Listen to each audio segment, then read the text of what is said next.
आरसा रडला, आरसा हसला. सकाळचे 7 वाजले तरी दिलीप अजून हतोनातच लोळत होता.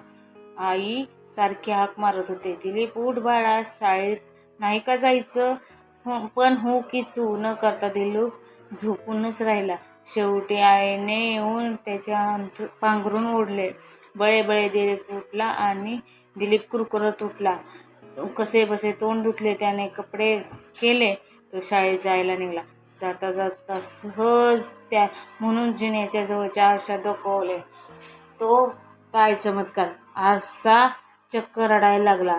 रडता रडता म्हणाला, दिलीप काय रे तुझं हे ध्यान, मी कसा स्वच्छ आणि सुंदर, तू तुझ्या या अजागळ रूपाने माझं निर्माल्य अंग देखील घाणेरडं करून टाकलंस.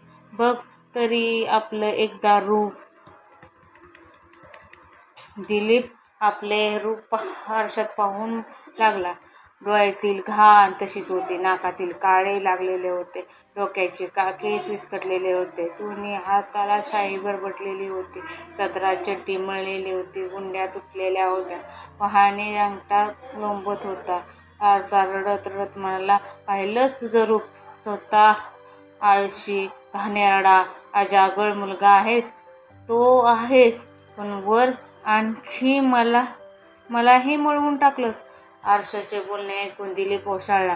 चटकन आरशापुढून माघारी गेला, वळाला.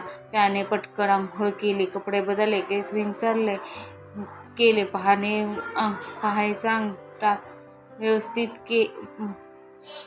केला, शिवून घेतला. नीटनेटके होऊन तो आरशापुढे उभा.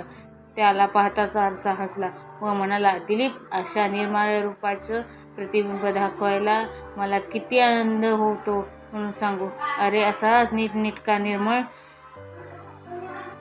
राहा, आळस टाक, लवकर उठत जा, आपलं काम आपणच करावं, प्रत्येक कामात आईची मदत हवी कशाला? आता तू काही लहान नाही. सूर्य, चंद्र, पशु पक्षी हे कसे वेळेवर उठतात, वेळेवर झोपतात, आपलं काम वेळच्या वेळी करतात, धांदल नाही, गडबड नाही, आदळआपट नाही, अस्वच्छता नाही, सगळं कसं लख्ख. दिलीप म्हणाला, मी देखील आजपासून असाच वागेन, स्वच्छ टापटीप ठेवीन. लोकांनी नावं ठेवतील, नाक मुरडतील, असं काही करणार नाही. शाब्बास, आरसा म्हणला